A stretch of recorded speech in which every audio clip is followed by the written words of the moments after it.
India के लिए कोई बहुत चिंता की बात नहीं है। हम जो ह्यूमैनिटेरियन ट्रेड कर रहे थे, जो कि प्राइमरली फूड और फार्मा का था, उसका कोई इम्पैक्ट इसके ऊपर नहीं आना चाहिए। अगर करेंसी बहुत ज़्यादा डेप्रिशिएट होती है तो बायर्स जो हैं वो कहीं बैकआउट ना करने। इंडिया के लिए कोई बहुत चिंता की बात नहीं है, बिकॉज हमारा जो ईरान के साथ ट्रेड था वो यूएस सैंक्शंस को देखते हुए हो रहा था। इंडियन इंडस्ट्री, इंडियन बैंक्स बहुत कॉन्शियस हैं कि किसी तरह की हम सैंक्शन वॉलेट ना करें। तो ओफेक सैंक्शन के अंडर हम जो ह्यूमैनिटेरियन ट्रेड कर रहे थे, जो कि प्राइमरली फूड और फार्मा का था, उसका कोई इम्पैक्ट इसके ऊपर नहीं आना चाहिए। लेकिन जिस तरह का एक स्वीपिंग स्टेटमेंट दिया है, एक कुछ हम तरह की क्लैरिटी आनी चाहिए, जिससे कि जो डाउट है कि इवन ह्यूमैनिटेरियन सप्लाई में भी इम्पैक्टेड, जो कि मेरे को नहीं लगता है होना चाहिए, उससे जो इस तरह की जो दुविधा आ गई वो दूर हो सके। एक बड़ा इशू ये है कि जिस तरह ईरान में डेवलपमेंट हो रहा है, जिस तरह ईरान की जो करेंसी है वीक होती जा रही है, कहाँ तक इंपोर्ट ईरान के लिए पॉसिबल होगा। बिकॉज अगर आप देखिए, अगर लग्जरी गुड्स हो गए या प्रीमियम आइटम की कॉस्ट दुगनी तिगुनी हो जाएगी तो क्या कंज्यूमर उसको बाई कर पाएगा।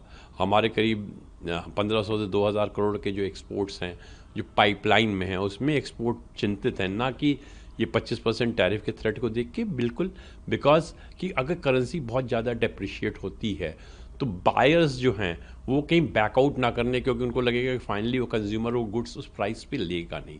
तो ये एक चिंता का कारण ज़्यादा बना हुआ है। सर, ट्रेड को लेकर बातचीत फिर से शुरू होने के लिए नहीं, हम इसको एक बहुत सकारात्मक स्टेटमेंट, एक बहुत इनकरेजिंग स्टेटमेंट मानते हैं, क्योंकि ये एक तरह का इस इंडिकेशन है कि यूएस इज़ ऑल्सो कीन कि हम अपना डायलॉग स्टार्ट करें, और निगोशिएशन फाइनलाइज डायलॉग के थ्रू ही होगा।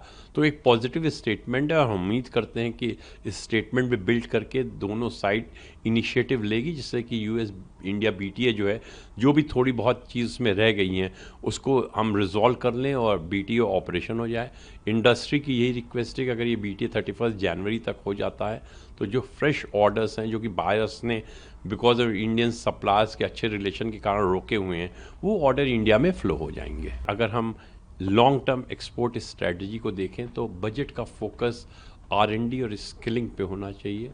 आर&डी की बहुत ज़्यादा रिक्वायरमेंट है, बिकॉज अगर एक्सपोर्ट मार्केट में आपको रहना तो आपको कॉन्स्टेंटली इनोवेट करना पड़ेगा। आर&डी स्पेंडिंग इंडिया की अभी भी बहुत लो है, और आर&डी ग्लोबली इंसेंटिवाइज की जाती है, क्योंकि ये एक ऐसा क्षेत्र है जहाँ पे कि बहुत ज़्यादा अनिश्चितताएं रहती हैं और जेस्टेशन पीरियड भी बहुत ज़्यादा होता है।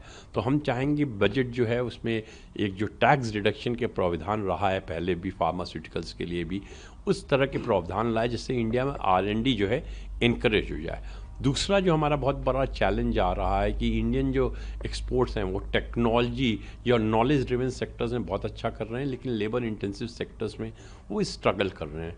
उसमें एक बहुत बड़ा इशू स्किल को लेके भी हो रहा है। हमको क्वालिटी प्रोडक्ट, स्टैंडर्डाइज प्रोडक्ट बनाते हैं, उसके लिए स्किलिंग की बहुत ज़्यादा रिक्वायरमेंट है, और अब स्किलिंग के साथ री स्किलिंग और अप स्किलिंग की भी ज़रूरत आ गई है। तो बजट में पहले भी हमने देखा है कि इस तरह स्किलिंग के ऊपर काफ़ी ध्यान दिया गया है, लेकिन शायद उस दिशा में अभी हमें और कदम लेने पड़ेंगे, क्योंकि अगर हमें एक्सपोर्ट में अपनी एक महत्वपूर्ण स्थान बनाना है तो हमें लेबर इंटेंसिव सेक्टर पार्ट में स्किलिंग के ऊपर बहुत ज़्यादा ध्यान देना होगा।